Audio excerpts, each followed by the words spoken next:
पिछले दिनों मुंबई में मंगेशकर फैमिली की तरफ से जो प्रतिष्ठित अवार्ड दिया जाता है, उसमें भाऊ तोरसेकर को भी अवार्ड मिला था और जो सर्वोच्च सम्मान था, वो अमिताभ बच्चन को मिला था। मंच शेयर किया था भाऊ ने और अमिताभ बच्चन ने, साथ में पद्मने कोल्हापुरी और कुछ दूसरे मराठी कलाकार भी थे जिनको वो पुरस्कार दिए गए थे।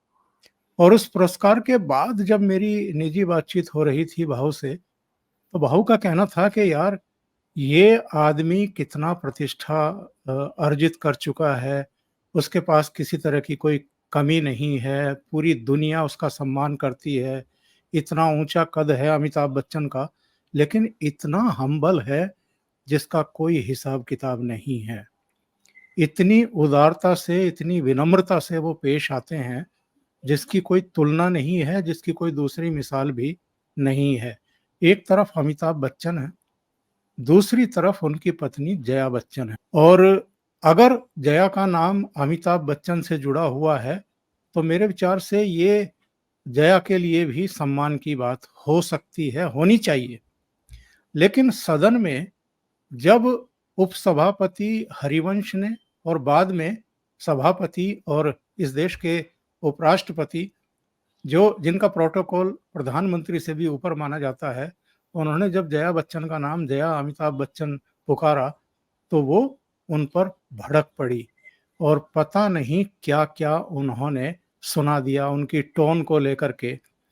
भाऊ, मैं आपकी टिप्पणी चलते-चलते इस पर चाहूँगा कि एक तरफ अमिताभ बच्चन हैं और दूसरी तरफ जया बच्चन हैं।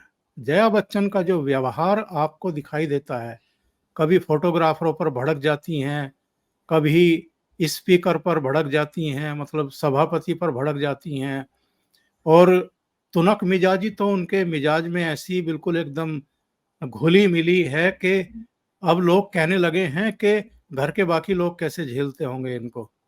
तो ये जो पूरा प्रकरण हुआ है, इस पर ज़रा एक टिप्पणी कर दीजिए। मैं मैं अभी वीडियो डालने वाला हूँ, उसका हेडिंग जो है, बुढ़िया बनी बुढ़िया, बुढ़िया बनी बुढ़िया कब तक रूठी रहेगी। वो आपको याद होगा, हाँ, गुड्डी 60 की फिल्म आई दशक थी। में एक फिल्म आई थी दोस्ती, उसमें गाना था, बुढ़िया बुढ़िया हमसे रूठी रहोगी कब तक। जी, जी, जी, जी। तो इनकी फिल्म थी गुड्डी, हाँ, तो वो गुड्डी से निकल ही नहीं रही है, गुड्डी से निकल नहीं रही है। और एक बात मुझे बताइए कि एक अलौकिक काम आपने किया है, एक अलौकिक काम आपने किया है। और मुझे आपने जो रेफरेंस दिया कि उसी मंच पर मैं था, मैं अपनी चुनाव की किताब उनको भेंट करने गया, तो वो इतना महानायक होकर भी किताब लेने के लिए अपने सीट से उठकर खड़े हो गए। मैं इतना बड़ा आदमी नहीं हूं अमिताभ की तुलना में, फिर भी अगर मैं किताब देने गया हूं तो वो किताब लेने के लिए वो सीट से उठकर खड़े हो गए। कहां अमिताभ बच्चन। और वो शायद बिल्कुल सही बोल रहे हैं, अरे मेरे साथ उनका नाम मत जोड़ो, मैं जितनी आरोगेंट हूं उतने वो हम्बल है, विनम्र है। उनका और मेरा जोड़ा बिल्कुल अलग है, विरोधाभासी है। मैं उनकी पत्नी करके शोभती ही नहीं। शायद इसलिए उनको गुस्सा आता है कि विनम्र इंसान से मुझे जोड़ रहे हो। मैं तो छोटी छोटी बातों पर झगड़ा कर लेती हो, और उनको कितना भी उकसाओ वो बिगड़ते नहीं है। मैं उनकी महानायक की पत्नी होने के लिए नालायक हूं ये कहने के लिए ही वो गुस्सा हो गई है हरिवंश पर या धनखड़ पर कि मेरा नाम उनसे मत जोड़ो। मैं तो आरोप लूं, मैं तो उद्धट हूं। अमिताभ बड़े विनम्र है, तो कृपा करके मेरा नाम मत जोड़ो। अगर ये उनकी इच्छा है तो आप वहां से निकाल लो अपना नाम। आप क्यों लिखती हो? आप जया भादुड़ी लिखो, कोई फर्क नहीं पड़ता। आपका नाम जया भादुड़ी है, लेकिन जब फायदा चाहिए तब अपना नाम जया अमिताभ बच्चन करना, और जब फायदे की बात नहीं है तो बीच में अमिताभ नहीं चाहिए। अरे साहब, वो कहती हैं कि साहब क्या महिला की अपनी कोई आइडेंटिटी नहीं है पति का नाम लेना?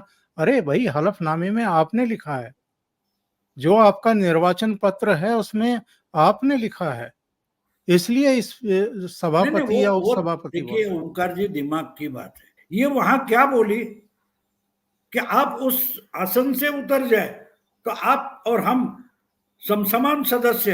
अरे राष्ट्र उपराष्ट्रपति सदन का सदस्य नहीं होता, बिल्कुल नहीं वो होता। चुनकर आया हुआ एमपी या मनोनीत एमपी नहीं है। 4 बार उस हाउस में जाने के बावजूद अगर इनको पता नहीं है कि उपराष्ट्रपति चुनकर उस हाउस में नहीं आता, पदसिद्ध होता है।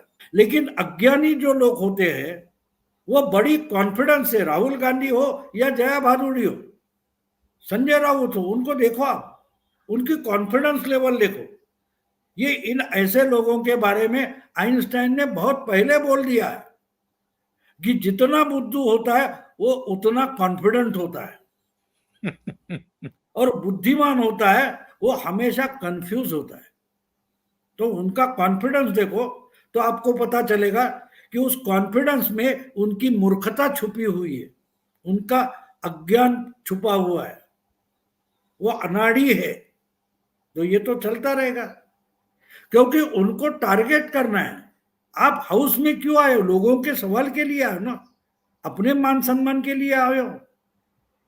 अगर मान सम्मान की बात आपको पता चले तो आपको एक बात समझना चाहिए कि आसन पर कोई भी बैठा हो उसके साथ रिस्पेक्ट से बात करनी चाहिए।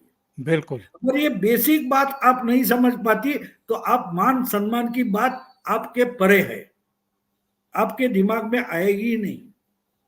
नहीं, तो मुझे आप लगता है किसी होटल में हो, किसी फंक्शन में गई हो या संसद में बैठी हो, आपको अमिताभ नाम नहीं चाहिए, लेकिन अमिताभ का टोन चाहिए। वो जो बोल रही है वो आप समझ लो, वो क्या बोल रही है। मेरे पति ने एक फिल्म में बोला था, हम जहां खड़े होते हैं लाइन वहीं से शुरू हो जाती, तो हम बोलते हैं वहीं से सम्मान शुरू हो जाता है। यानी पति के डायलॉग का टोन लेकर वो बोल रही है, लेकिन पति का नाम नहीं चाहिए। बढ़िया है। आचरण भी नहीं चाहिए, आचरण भी नहीं चाहिए। भाऊ, बहुत-बहुत धन्यवाद जुड़ने के लिए, ओशियन नेटवर्क के लिए इतना समय निकालने के लिए, कई मुद्दों पर बिल्कुल, चर्चा करने के नमस्कार लिए। नमस्कार। Thank you so much. नमस्कार।